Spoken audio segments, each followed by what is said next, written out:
Hey, what's up guys? So in this video, we will see how to use multi-window on the Samsung Galaxy A36 or the A56. Now to do that, first of all, just open any app on your smartphone. For an example, I will open the Messages app. After that, just go to the Recent Apps section and tap on the app icon from here. Then select Open in Split Screen View.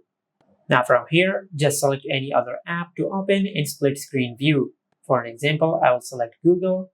Now if you tap on the three dots over here, you can switch the places of these two apps. And if you drag the three dots up and down, you can increase or decrease the size of these windows. Just like that.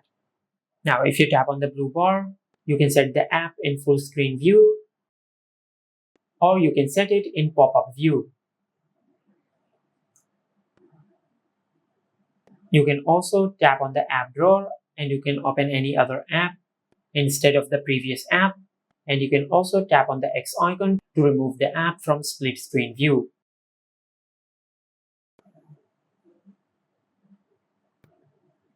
And this is how you can use multi-window on the Samsung Galaxy A36 or the A56. Make sure to like, comment and subscribe. Thank you for watching.